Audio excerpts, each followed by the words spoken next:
इसलिए ये भाजपा का एक साल राजस्थान बदहाल रहा।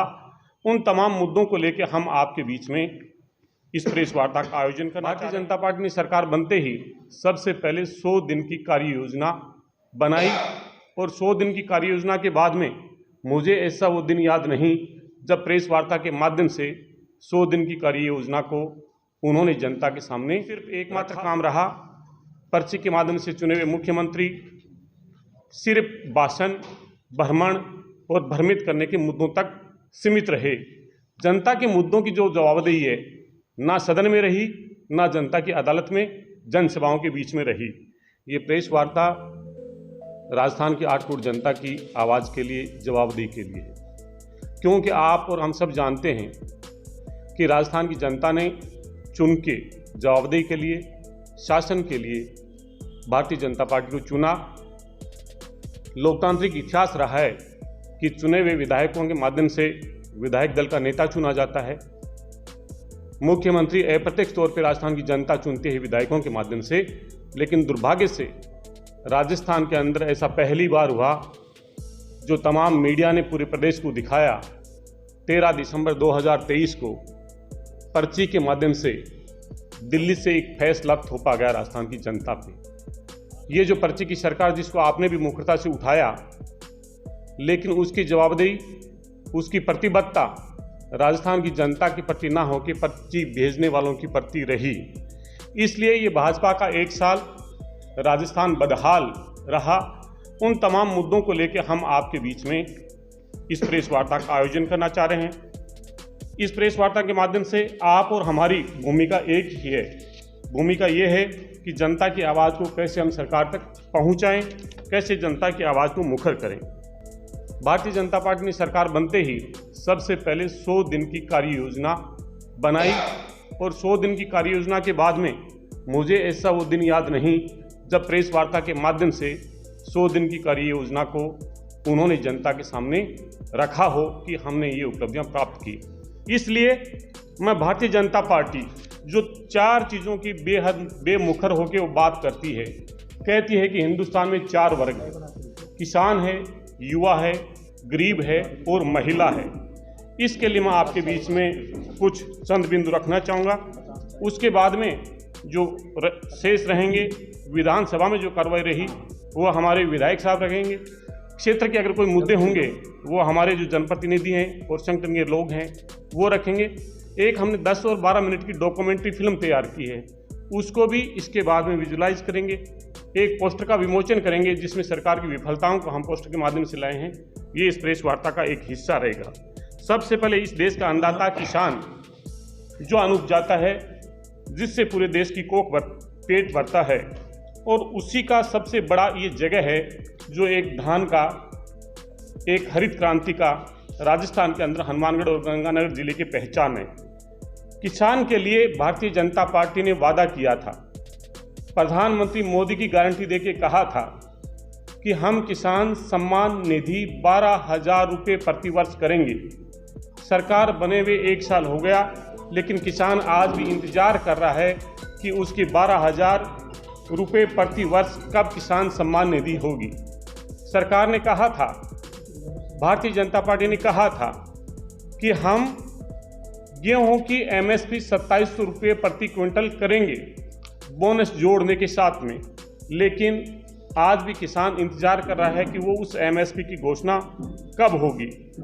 बाजरे की MSP पे खरीद की बात जब विपक्ष में भारतीय जनता पार्टी थी लगातार उठाती थी, लेकिन आज सरकार ये बताए कि राजस्थान के अंदर एक भी क्विंटल कहीं पे बाजरा खरीदा हो तो वो बताए। भारतीय जनता पार्टी ने इस बात का वादा किया था कि लगभग 19,000 किसान जिनकी भूमि बैंक अवाप्त करके बेचना चाहता है, उसका पहला विज्ञापन अगर कहीं पे जारी हुआ तो शायद वो हनुमानगढ़ जिले में ही हुआ था कि हम इस किसान की जमीन को नीलाम करेंगे। लेकिन कांग्रेस पार्टी ने एक सशक्त विपक्षी भूमिका निभाते हुए, उनके वादे को याद दिलाते हुए उस भूमि को हमने नीलाम होने से रोका। ये आज तक भारतीय जनता पार्टी नहीं कर पाई। भारतीय जनता पार्टी ने कहा था अपने जन संकल्प घोषणा पत्र में किसान को 3,000 रुपये प्रति माह पेंशन करेंगे। पेज नंबर 18 पे भारतीय जनता पार्टी का जो जन संकल्प पत्र है उस पर लिखा है, लेकिन क्या आज तक वो कर पाए? हम जानते हैं कि किसान की लागत का सबसे बड़ा हिस्सा अगर कोई है तो खाद, बीज और डीजल है। डीजल के लिए उन्होंने जिक्र किया था, पेट्रोल के लिए जिक्र किया था कि हरियाणा के बराबर हम पेट्रोल और डीजल के भाव करेंगे, लेकिन आज भी राजस्थान उस वादे के लिए, मोदी की गारंटी के लिए पूछ रहा है, नहीं हो पाया। अपने घोषणा पत्र में और बजट में सरकार ने कहा था 1,45,000 कृषि कनेक्शन हम देंगे, आज तक वो आंकड़ा जारी नहीं किया। डीएपी की मांग को लेकर किसान के लिए सबसे ज़्यादा उर्वरक जरूरी है। जब वो खेती करने जाता है, समय पर अगर उसको फर्टिलाइजर नहीं मिलता तो वो अपना उत्पादन नहीं कर पाता। डीएपी की कालाबाजारी को आप सबने देखा। राजस्थान के 14 जिले ऐसे वंचित रहे कि किसान आज भी डीएपी के लिए वहां पे तरस रहा है। गहलोत साहब की सरकार थी, कांग्रेस की सरकार थी, उन्होंने एग्रो प्रोसेसिंग पॉलिसी बनाई थी, जिसमें कृषि आधारित अगर कोई उद्योग लगाता है तो सरकार उसे अनुदान देती थी ताकि कृषि की उपज का उचित मूल्य मिले और उससे रिलेटेड इंडस्ट्रीज हैं वो स्थानीय क्षेत्र में डेवलप हों। लेकिन इस सरकार ने आने के बाद में उस पॉलिसी को हादसे पे धकेल दिया और बंद कर दिया। आप और हम सब ने देखा, सरकार बनते ही हमारे मुख्यमंत्री, मध्य प्रदेश के मुख्यमंत्री और उस समय के जो राजस्थान से ही आते हैं केंद्रीय जल संसाधन मंत्री गजेंद्र सिंह जी शेखावत साहब ने एक MOU किया कि हमने ERCP की लंबे समय से जो योजना लंबित थी उसको पूर्ण कर दिया। आपको याद दिलाना चाहूँगा, 7 जुलाई 2018 को जयपुर में, 6 अक्टूबर 2018 को अजमेर में प्रधानमंत्री जी ने ERCP को राष्ट्रीय परियोजना घोषित करने का वादा जब तत्कालीन मुख्यमंत्री वसुंधरा राजे जी थी उनकी उपस्थिति में किया था, लेकिन आज वो के विधायक कह रहा है कि हमारी कोई सुनवाई नहीं होती, हमारे कहने से कोई काम नहीं होते। और मंत्रियों के भी हालात ये हैं, आप लोगों ने देखे हैं कि किस तरह से मंत्री, बिजली मंत्री कह रहे हैं कि भाई विकास के कोई काम से कोई चुनाव थोड़ी जीतता है, ये बिजली मंत्री है वो कह रहे हैं। गृह राज्य मंत्री शराब के ठेकेदार के साथ बातचीत करते हुए ऑडियो वायरल हुआ है। और सरकार के मंत्री करोड़ीलाल मीणा जी, जिनका तो अभी तक पता ही नहीं है कि वो मंत्री है या नहीं है। और उसी तरह से सरकार की स्थिति ये है कि मंत्री एक SHO पर प्रेस वार्ता कर आरोप लगाते हैं कि अभी तक कोई कार्रवाई नहीं हुई। या तो SHO पर कोई कार्रवाई नहीं हुई या मंत्री सही है, SHO सही है, अभी तक सरकार है वो तय नहीं कर पा रही है। ऐसे ही सरकार के एक विधायक और पूर्व मंत्री अनीता बघेल एक अधिकारी पर आरोप लगाती हैं कि इस मामले में नए अधिकारी की कोई सुनवाई हुई कि कार्रवाई हुई, नए विधायक अपने आरोपों से है वो यानी अलग माना है। और राजस्थान के अंदर बिजली पानी जो एक महत्वपूर्ण और बड़ी साधारण सी बात है, ट्रांसफार्मर नहीं मिल रहे हैं, 6 घंटे बिजली जो किसानों को मिलनी चाहिए वो पूरी नहीं हो रही है, बार बार कट लग रहे हैं, बार बार है वो यानी किस तरह से कट लग करके शाम को जब आम लोगों को बिजली की ज़रूरत होती है उस टाइम में भी कट है वो लग रहे हैं। और इस तरह से आप लोगों ने देखा कि पिछले 1 साल से एक भी कृषि कनेक्शन है वो ये लोग अभी तक जारी नहीं कर पाए हैं। ढाणियों की कनेक्शनों की फाइलें वो कितनी इनके पास पेंडिंग पड़ी है। तो बिजली का बहुत बुरा हाल है। और बिजली के हालात को, बुरे हालात को लेकर के विधानसभा के अंदर भी बार बार कितना हंगामा पिछले बजट सत्र के अंदर भी हुआ है, आप लोगों ने देखा। हालांकि मंत्री ने अलग से मीटिंग बुला करके बड़े आश्वासन दिए, लेकिन वो सारे के सारे आश्वासन के आश्वासन है। पानी की हालात भी, JJM योजना है उसका पूरा का पूरा सत्यानाश हुआ पड़ा है, ठेकेदारों को पेमेंट नहीं मिल रहा है। और सारे के सारे ठेकेदार सिर्फ इसलिए काम नहीं कर रहे हैं कि उनकी पेमेंट नहीं आ रही। जो कर्मचारी हैं वो इसलिए, पानी के कर्मचारी हैं वो इसलिए काम नहीं कर रहे हैं कि उनको 4,000, 5,000, 7,000 जो पैसा मिल रहा है वो उनको नहीं मिल रहा है।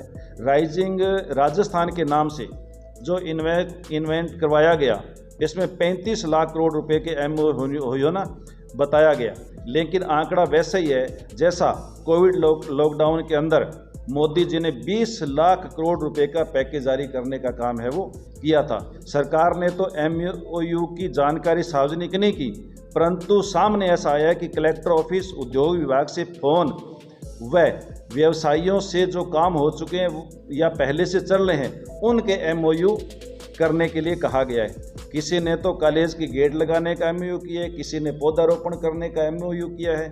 तो इस तरह से जो रिफाइनरी का काम 31 दिसंबर 2024 तक पूरा हो जाना चाहिए था, वो मार्च तक अभी तक पूरा है वो नहीं कर पा रहे। राज्य के अंदर आर्थिक हालात इतने बिगड़े हुए हैं कि 22,000 करोड़ रुपए का कर्जा है वो और बढ़ गया है। आज राजस्थान पर लगभग 6,08,813 करोड़ रुपए का कर्ज हो गया है और इसी तरह से राजकोषीय जो घाटा है वो 20,562 करोड़ रुपए हो गया है। एकदम जो आर्थिक प्रबंधन है वो पूरी तरह से गड़बड़ाया हुआ है। 2008 से 13 तक गहलोत साहब की सरकार थी, तब राजस्थान पर केवल 101.50 लाख करोड़ रुपए का कर्ज था, परंतु भारतीय जनता पार्टी ने 2013 से 18 तक इसे दुगना यानी 3.11 लाख करोड़ रुपए कर दिया और अब इन 5 सालों के अंदर लगता है कि फिर वो दुगना होने वाला है। तो इसी तरह से राजस्थान प्रदेश के अंदर हमारे जो विदेशों में पढ़ने वाले बच्चों के लिए जो स्कॉलरशिप है वो पूर्व मुख्यमंत्री अशोक गहलोत साहब ने जारी की थी। आज वो बच्चे बाहर पढ़ रहे हैं और आप लोगों ने भी इस बात को छापा है कि किस तरह से वो बच्चे ये कह रहे हैं कि हम भीख मांग करके वहाँ अपना टाइम पास कर रहे हैं, उनको स्कॉलरशिप है वो नहीं दी जा रही है।